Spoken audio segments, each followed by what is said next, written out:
இன்றைக்கி நம்ம வீட்டில் சூப்பரான ஒரு விளாக் பார்க்குறோங்க.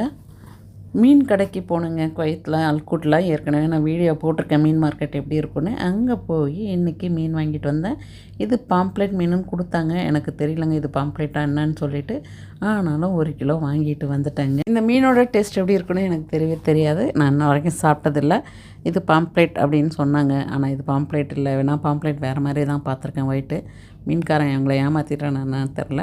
ஃப்ரெண்டு நல்லாயிருக்கும், டேஸ்ட்டாக இருக்கும், வாங்கிக்கோங்கன்ட்டாங்க. வாங்கிட்டேன். இந்த மீனை பார்த்தோன்னா கொஞ்சம் பிடிச்சிருந்தது.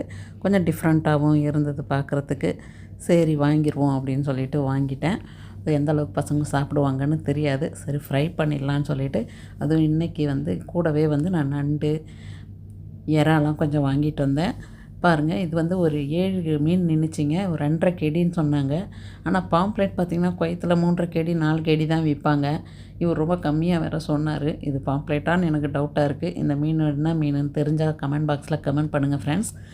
ஆனால் பார்க்கறதுக்கு ஆசையாக இருந்துச்சு. சரி நல்லா குட்டியாக அழகாக ரவுண்டாக சூப்பராக இருந்துச்சா, சரின்னு வாங்கிட்டு வந்துட்டேன். நம்ம ஆங்கிரி ஃபிஷ் மாதிரியே இருந்தது கொஞ்சம். சரி ஓகே வாங்கிடுவோம் அப்படின்னு சொல்லிட்டு வாங்கிட்டேன். பாருங்கள்,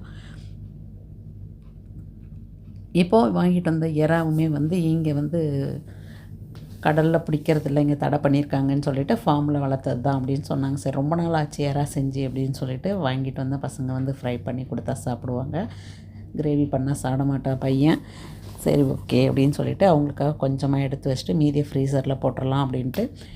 ஏன்னா எல்லாமே செய்யும்போது உடனே எல்லாத்தையும் சாப்பிட மாட்டாங்க. ஸோ நண்டையுமே நல்லாவே எடுத்துகிட்டு க்ளீன் பண்ணி வச்சுட்டேன். பாருங்கள், நான் கொஞ்சம் கட் பண்ணியே போட்டுக்கிறேன். ஏன்னா முழுசானா பசங்களால் எடுத்து சாப்பிட்றதுக்கு கஷ்டப்படுவாங்கன்னு சொல்லிட்டு பாதி பாதியாக கட் பண்ணிட்டேன் ஒரு நண்டை. இது ஒரு 3/4 கிலோ நண்டு இருக்கும். இந்த மீன் பார்த்திங்கன்னா இப்போது நான் ஃப்ரீசரில் தான் போட போகிறேன். ஏன்னா நாளைக்கு செஞ்சுக்கலாம் அப்படின்னு சொல்லிவிட்டு நல்லா இந்த மாதிரி ஒரு பிளாஸ்டிக் கண்டெய்னரில் நல்லா தண்ணிலாம் வடிஞ்சதுக்கப்புறம் நாம் எடுத்து டப்பாவில் போட்டுடலாம். இதையுமே நான் ஃப்ரீசரில் தான் போட போகிறேன். அதனால் இதையும் நம்ம நல்லா மூடி எடுத்துடலாம் தண்ணியெலாம் வடிச்சிட்டு. இப்போ நண்டு கிரேவி வைக்க போகிறேன். அது எப்படி வைக்கலான்றதையும் இந்த விலாகில் பார்த்துடலாம். நாம் உங்களுக்காக காமிச்சிட்ருக்கேன். எல்லாமே க்ளீன் பண்ணி ஆஃபீஸ்லேருந்து போயிட்டு வந்துட்டு ஃபிஷ் கடைக்கு போய் எல்லாத்தையும் வாங்கிட்டு வெயில் செம ஜாஸ்தியாக இருந்தது. சரி எல்லாத்தையும் க்ளீன் பண்ணி எடுத்துட்டேன். கையோடு சமைச்சிடலாம் அப்படின்னு சொல்லிட்டு. இப்போ வாங்க இதெல்லாம் நம்ம முதல்ல ஸ்டோர் பண்ணிடலாம். ஃப்ரிட்ஜில் எல்லாத்தையும் எடுத்து ஆர்கனைஸ் பண்ணிவிட்டு இதுக்கு இடம் ரெடி பண்ணி இந்த பிளேட்டை வைக்கிறதுக்கு. ஸோ நான் எடுத்து வச்சுட்டேன். இப்போ மீனெல்லாம் இதில் பார்த்திங்கன்னா என்னடா வச்சுருக்கேன் அப்படின்னு பார்த்திங்கன்னா எல்லா மசாலா ஐட்டமாக தான் இருக்கும். ஊர்லேருந்து அரைச்சிட்டு வந்த எல்லா பொடியும் அதில் தான் இருக்கும் ஃப்ரீசரில்.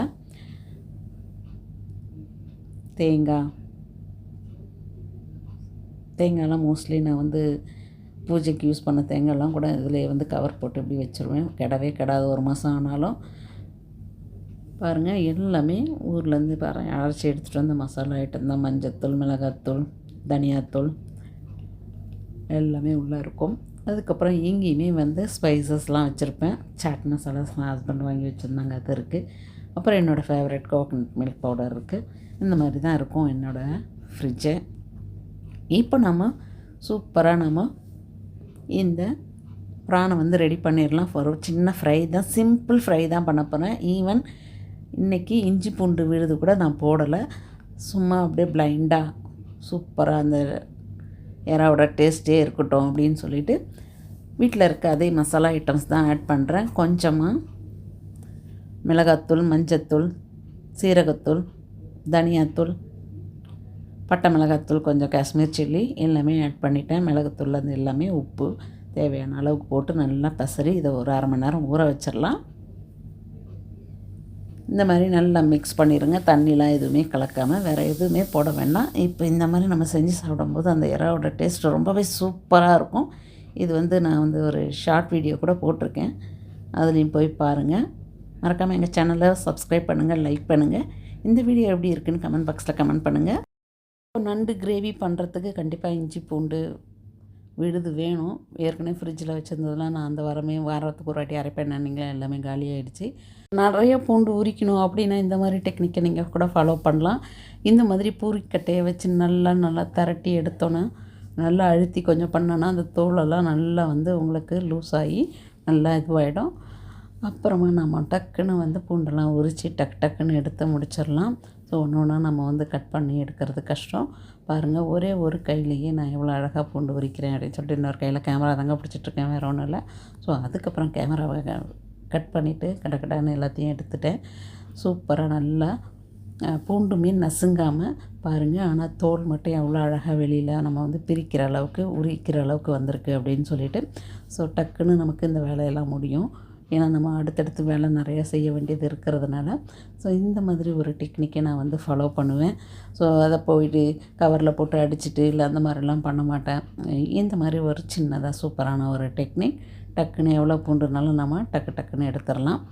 இப்போ பாருங்கள், இவ்வளோ பூண்டையும் நான் உரித்து எடுத்திருக்கேன். பூண்டெல்லாம் நசுங்காமல் எவ்வளோ அழகாக சூப்பராக வந்திருக்கு பாருங்கள். இந்த மாதிரி நீங்கள் பூண்டை உரித்து பூண்டு குழம்புக்கோ, இஞ்சி பூண்டு விழுத அரைக்கிறதுக்கு, பிரியாணிக்கு இந்த மாதிரிலாம் நம்ம டெக்னிக்கை யூஸ் பண்ணி நம்ம வந்து பூண்டை வந்து ரெடி பண்ணிடலாம். இதுவுமே நான் வந்து ஷார்ட் வீடியோ போட்டிருக்கேன். பூண்டு வந்து உரித்து எடுக்கிறதுக்குள்ளே நான் என்ன பண்ணினேன், அப்படியே அடுப்பை ஆன் பண்ணி எண்ணெய் ஊற்றிட்டு அப்படியே இவங்களுக்காக சும்மா பசங்க சாப்பிட்டோம் அப்படின்னு சொல்லிட்டு எறா வந்து வறுக்க ஆரம்பிச்சிட்டேன். பாப்பா வந்ததுக்கப்புறம் நான் செய்கிறேன் மம்மின்னு சொல்லிவிட்டு அவளும் கொஞ்சம் ஃப்ரை பண்ணி எடுத்தால் பாருங்கள் எந்த அளவுக்கு சூப்பராக கிறிஸ்பியாக வந்திருக்கு அப்படின்னு சொல்லிட்டு பசங்க சும்மாவே அப்படி சாப்பிட்டாங்கன்னு வச்சுக்கோங்களேன். அந்த எறா வறுத்த அந்த எண்ணெயிலேயே அப்படியே நண்டு குழம்பு வச்சிடலான்னு சொல்லிட்டு பட்டை, லவங்கம், ஏலக்காய், பிரிஞ்சி இலை, சோம்பு எல்லாமே போட்டு 2 பச்சை மிளகாய், கருவேப்பிலை போட்டுட்டு நான் நல்லா ஃப்ரை பண்ணிட்டேன். இப்போது நம்ம நண்டுக்கு தேவையான ஆனியனை வந்து நம்ம வந்து மிக்ஸ் பண்ணி எடுத்துடலாம். இதுலேயும் அதையுமே நல்லா ஒரு கோல்டன் ப்ரௌனில் வர வச்சிடலாம். ஒரு 5 பெரிய வெங்காயம் எடுத்து நல்லா இந்த மாதிரி கட் பண்ணிவிட்டு அதையும் நல்லாவே வதக்கிட்டேன். ஸோ இந்த வேலைலாம் செஞ்சுட்டு இருக்கும்போது அப்படியே இடையில மிக்சியில் இஞ்சி பூண்டையும் நான் போட்டு அரைச்சி எடுத்துட்டேன். ஸோ அதையுமே ஒரு 1.5 ஸ்பூன் கிட்ட நான் ஆட் பண்ணிக்கிறேன். இதுவுமே நல்லா பச்சை வாசம் போகிற அளவுக்கு நல்லா வதங்கி வரட்டும். இப்போது நான் வந்து ஒரு 3 தக்காளி எடுத்திருந்தேன். ஒரு பெரிய தக்காளி தான். அதை வந்து நான் இந்த மாதிரி கொரக்கொரான்னு அரைச்சி ஊற்றிக்கிட்டேன். ஸோ என் பையனுக்கு வந்து அந்த தக்காளியில் முழுசாக இருந்தால் சாப்பிட மாட்டான். நீங்கள் அப்படியே கட் பண்ணி கூட போடலாம், ரொம்பவே டேஸ்ட்டாக இருக்கும். எனக்கு கொஞ்சம் கிரேவி நிறைய சாப்பிடுவோங்கிறதுனால கிரேவியாக வரணுன்றதுக்காக நான் அரைச்சி போட்டேன். இப்போ நம்ம மசாலா ஐட்டம்லாம் ஆட் பண்ணிடலாம். இந்த பச்சை வாசம் போகிற அளவுக்கு எல்லாத்தையும் ஒன்றா நம்ம வதக்கி எடுத்துடலாம். ஸோ தனி மிளகாத்தூள், சீரகத்தூள், மஞ்சத்தூள், தனியாத்தூள் அவங்கவுங்க காரத்துக்கு ஏற்ற மாதிரி போட்டுக்கலாம். நான் ஏற்கனவே 2 பச்சை மிளகாய் வேறு போட்டிருக்கேன். அதுக்கப்புறம் குழம்பு மிளகாத்தூளும் போட்டிருக்கேன். ஸோ எல்லாம் மிளகுத்தூள் எல்லாமே ஆட் பண்ணியிருக்கேன். மிளகு பெப்பர் வந்து கொஞ்சம் நம்ம அதிகமாகவே போட்டுக்கலாம். ஏன்னா இது வந்து நண்டு இல்லைங்களா, அதனால் பெப்பர் வறுவல் மாதிரி இருக்குன்றதுனால சீரகத்தூளையும் பெப்பரையும் கொஞ்சம் தூக்கலாகவே போட்டுக்கலாம். இப்போ கரம் மசாலா போடுறேன் நான். இது எல்லாமே நல்லா பச்சை வாசம் போகிற அளவுக்கு நாம் வதக்கிடலாம். இப்போது நண்டுக்கு தேவையான கல் உப்பையும் ஆட் பண்ணிட்டேன். ஸோ உப்பு, காரம் எல்லாமே நீங்கள் வந்து குழம்பு கிரேவி வந்து கொதிச்சிட்ருக்கும்போதே நீங்கள் வேணும்னா மறுபடியும் ஆட் பண்ணிக்கலாம். இப்போ பாருங்கள் எவ்வளோ அழகாக சூப்பராக வந்து ஒரு 3/4 கிலோ நண்டு இது வந்து நான் க்ளீன் பண்ணி எடுத்து வச்சுருக்கேன். நல்லா அதுவும் மஞ்சத்தூள் உப்பெல்லாம் போட்டு அலசி எடுத்து வச்சுருக்கேன். ஸோ அதையும் நம்ம வந்து இப்போ வந்து ஆட் பண்ணிடலாம். பாருங்கள், பார்க்கும்போதே ஆசையாக இருக்குது. எங்கள் வீட்டில் பசங்க வந்து நண்டு சாப்பிட்றாங்களோ இல்லையோ, அந்த கிரேவி சாப்பிட்டாவது போதும், கொஞ்சம் வந்து கொஞ்சம் தண்ணியாக வந்து சூப்பு மாதிரி தான் கொஞ்சம் செய்யலாம் அப்படின்னு சொல்லிட்டு, ஸோ அவங்க கிரேவி ஊற்றி சாப்பிட்டாவே அந்த சத்தெல்லாம் அதில் போகும். அதனால் எல்லாருக்குமே கொஞ்சம் கோல்டாக இருக்க மாதிரி இருந்ததுனால நண்டு வாங்கி செஞ்சிட்டேன். இது நல்லா நமக்கு வெந்து வரட்டும். நல்லா அடி பிடிக்காத அளவுக்கு நம்ம வந்து கிளறி விடலாம். இப்போ அதே தக்காளி அரைச்ச அந்த மிக்ஸி ஜார்லேயே ஃப்ரெஷ் தேங்காவை எடுத்து போட்டிருக்கேன். அது கூட கொஞ்சம் சோம்பு ஆட் பண்ணிவிட்டு நல்லா அரைச்சி எடுத்துகிட்டு வந்துடலாம். அதுக்குள்ளே இங்கே பாருங்கள், இது நல்லாவே மசாலாவெலாம் நல்லா இதாகி வந்திருக்கு. அதுக்கப்புறம் நம்ம அடி பிடிக்காமல் இருக்கணும் அப்படின்றதுக்காக தண்ணி எந்த அளவுக்கு நமக்கு கிரேவி வேணுமோ அந்த அளவுக்கு தண்ணி ஆட் பண்ணிக்கலாம். இதை நீங்கள் ட்ரையாகவுமே பண்ணலாம். இப்போ பாருங்கள், தண்ணி ஊற்றி நல்லா கொதித்து வந்துருச்சு. அரைச்ச தேங்காவையும் எடுத்து அதில் ஊற்றியாச்சு. குழம்பு நல்லா கொஞ்சம் சுண்டி அந்த எண்ணெய் பிரிஞ்சு வர அளவுக்கு வரட்டும். இப்போ நான் ஒரு 2 டேபிள் ஸ்பூன் கோகனட் மில்க் பவுடரும் ஆட் பண்ணியிருக்கேன். இப்போது இது எல்லாமே நல்லா மிக்ஸ் பண்ணி விட்டாச்சு. இப்போ பாருங்கள் நல்லா வெந்து வந்துகிட்டே இருக்குது. நண்டு வேகிறதுக்கு பார்த்திங்கன்னா ரொம்பலாம் டைம் எடுக்காது, 5 நிமிஷத்துலேயே வெந்துடும். அது நல்லா கொதித்து வந்துடுச்சு பாருங்கள்.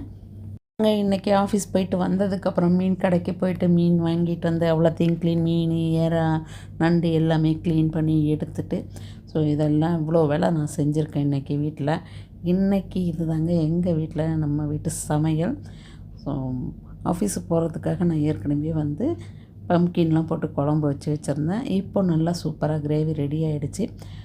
இப்போது நான் வந்து வெந்தயக்கீரை ஆட் பண்ணுறேன், ட்ரை தான். இது வந்து நண்டு வந்து கொஞ்சம் சூடு, குளிர்ச்சிக்காக இதை கொஞ்சம் நான் அது வந்து ஆட் பண்ணேன். இப்போது மல்லித்தூளை போட்டு இறக்கிற வேண்டியதாங்க. உங்களுக்கு இன்னும் ட்ரையாக வேணும்னா நீங்கள் வந்து இன்னும் கொஞ்சம் நேரம் கொதிக்க வச்சு நல்லா செமி கிரேவியாக கூட பண்ணிக்கலாம்.